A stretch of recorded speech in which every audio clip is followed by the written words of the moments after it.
मंडी को अनिश्चितकाल के लिए बंद कर दिया है। अनाज मंडी में चोरी को खुलासा नहीं होने से व्यापारी नाराज हैं। मंडी में आए किसान परेशान हो रहे हैं। मजदूरों को भी परेशानियां उठानी पड़ रही हैं। नुकसान की क्षतिपूर्ति नहीं होने तक बंद रहने का ऐलान कर दिया गया है। तो इस वक्त की बड़ी खबर भरतपुर से आ रही है, जहां पर व्यापारियों ने अनाज मंडी को अनिश्चितकालीन समय तक के लिए बंद करने का ऐलान किया है। अनाज मंडी में चोरी को खुलासा नहीं होने पर व्यापारी नाराज हैं, लिहाजा उन्होंने बड़ा कदम उठाया है। ऐसे में जो किसान अपनी सब्जियों को बेचने के लिए मंडी पहुंच रहे थे, उन्हें परेशानियों का सामना करना पड़ रहा है। खास तौर पर मजदूर जो वहां पर काम करते हैं, उनके लिए परेशानी हो रही है। यहां तक कि साफ तौर पर व्यापारियों का कहना है, जब तक नुकसान की क्षतिपूर्ति नहीं होती है, यानी कि भरपाई नहीं होती है, तब तक मंडी बंद रहेगी।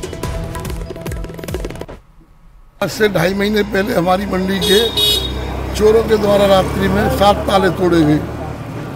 2 दुकानदारों की करीब 1,10,000 रुपये की चोरी हुई। हमने मंडी बंद की, तुरंत सेक्रेटरी साहब से बात की। उन्होंने अब तक जैसे होता आया हुआ चोरी का मुआवजा देने के लिए, इन सेक्रेटरी साहब ने भी चोरी का मुआवजा देने के लिए हाँ कर दिया। और अगली खबर चूरू से है, जहां पर पूर्व मंत्री हमीदा बेगम के बंद घर में चोरी हुई है। नया बास स्थित आवास में चोर घुस गए, कमरों के ताले तोड़कर चोरी की वारदात को अंजाम दिया।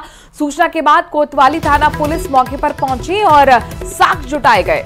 सीसीटीवी और डीवीआर को भी तोड़कर चोर फरार हो गए। पहले भी आपको बता दें, इसी घर में चोरी हो चुकी है। मकान मालिक के आने के बाद नुकसान का आकलन हो पाएगा।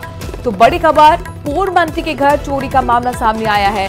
खबर यह कि कई दिनों से ये जो घर था वो बंद पड़ा हुआ था। नयाबास स्थित ये घर, जिसमें चोर घुसे, कमरों के ताले तोड़कर और चोरी की वारदात कर फरार हो गए। सीसीटीवी और डीवीआर को भी चोर तोड़कर ले गए हैं, यानी किसी तरह के कोई भी सबूत चोरों ने यहां पर नहीं छोड़े। वहीं भिलवाड़ा में रेलवे ट्रैक के पास कांग्रेस नेता का शव मिलने से सनसनी फैल गई। पूर्व पार्षद भेरूलाल भड़ाना का रेलवे ट्रैक के पास शव मिला है। कांग्रेस नेता का शव मिलने के बाद सनसनी फैल गई है। अजमेर रोड पर बायोस्कोप के सामने रेलवे लाइन के पास लाश मिली। सूचना पर पुलिस मौके पर पहुंची, शव को कब्जे में लिया है, जिला अस्पताल की मोर्चरी में रखवाया गया है। और अब ये समझने की कोशिश की जा रही है कि आखिरकार यह हत्या है या आत्महत्या। पूर्व पार्षद भेरूलाल भड़ाना, जो कि कांग्रेस के नेता हैं, उनका शव रेलवे ट्रैक पर मिला है। और ऐसे में पुलिस के सामने ये बड़ी गुत्थी सुलझाने का चैलेंज।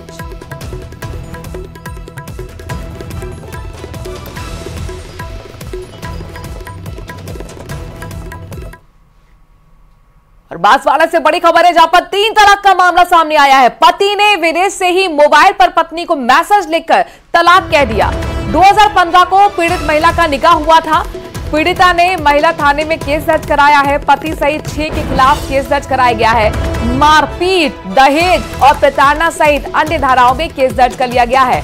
आपको बता दें कि ट्रिपल तलाक पर रोक लग चुकी है। कानूनी प्रावधान है इस पर सजा के, लेकिन बावजूद उसके ऐसे मामले नहीं थम रहे। बांसवाड़ा से 3 तलाक का ये मामला।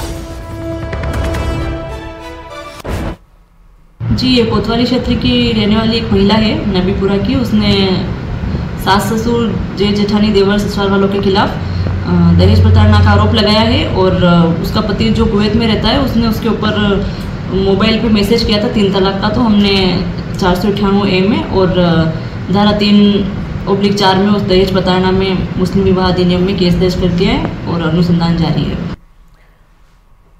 और एआरएल ग्रुप से जुड़ी हुई बड़ी खबर जयपुर से है, जहां पर एआरएल ग्रुप और अक्षत बिल्डर्स पर आयकर की छापेमारी लगातार जारी है। तीसरे दिन भी 11 ठिकानों पर आयकर छापेमारी कर रही है, जांच कर रही है। ग्रुप संचालकों के सर्वर की क्लोनिंग की जा रही है। सर्वर में भारी पैमाने पर काले कारोबार का चिट्ठा सामने आया, जिसे छुपाने की कोशिश की जा रही थी, यह आशंका है। और ऐसे में विशेषज्ञों की मदद से 3 दिन से सर्वर की क्लोनिंग की कोशिश की जा रही है। 16 किलो से ज्यादा सोने की ज्वेलरी मिली है। महत्वपूर्ण दस्तावेज सामने आए हैं। पारिवारिक संपत्ति बंटवारे में भी धोखाधड़ी के दस्तावेज मिले। परमचंद जैन, प्रमोद जैन, नंद किशोर जैन और अंकित जैन के साथ शेर सिंह जैन, श्रवण गोदिका, जुगल भनोट और इति जैन के साथ अक्षर जैन, सुनील कुमार जैन से जुड़े ये ठिकाने जिन पर रेड पड़ी है, छापेमारी हुई है। आईटी की ये रेड जिसमें 100 करोड़ से ज्यादा के काली कमाई के दस्तावेज जब्त किए गए हैं। ये बहुत बड़ी रेड कही जा सकती है, बहुत बड़ा खुलासा काली कमाई का सामने आया है। वहीं जेजेएम में एक और भ्रष्टाचार का खुलासा हुआ है। Deputy CM doctor Premchand Bairwa की शिकायत पर यह खुलासा हुआ। दूधू के बोराज और उगरिया आवास योजना में भारी अनियमितताएं सामने आई हैं। पेयजल प्रोजेक्ट में नए स्कारा सिस्टम को जंग लग गई। पानी रीडिंग के सभी नए मोटर और उपकरण बंद मिले। बिना पाइपलाइन बिछाए ठेकेदार ने भुगतान कर दिया। डिप्टी सीएम की शिकायत पर एक्सईएन ने जांच बैठाई। जेजेएम दूधू भ्रष्टाचार की जांच में अब तक आपको बता दें कि 6 इंजीनियर्स पर कार्रवाई हो चुकी है। फर्म यादव कंस्ट्रक्शन कंपनी पर हालांकि कार्रवाई नहीं हुई, जबकि सीएस सुधांशु पंत फर्म के कामकाज पर नाराजगी पहले ही जता चुके हैं। अभी भी बिना काम के फर्म को नियम विरुद्ध भुगतान किया जा रहा है। निवेदन करूंगा अधिकारियों से, इसको व्यवस्था को जल्द से जल्द सुधारा जाए और हमारा जो डिमांड के अनुसार पानी है, जो पूर्व में मिलता था 10 लाख लीटर पानी, वो पूर्व वापस मिल जाए। हम ये नहीं कहते कि हमारे को एक दिन छोड़ के एक दिन पानी दो, परंतु कम से कम 2 दिन तीसरे दिन तो हमारे को पानी मिलना चाहिए। तीसरे दिन नहीं दे, चौथे दिन तो कम से कम पानी दो हमारे को। बहुत ही स्थिति खराब है। रेवेन्यू स्कीम होने के बावजूद 10 दिन के अंतराल में पानी मिल रहा है, कहाँ का न्याय है?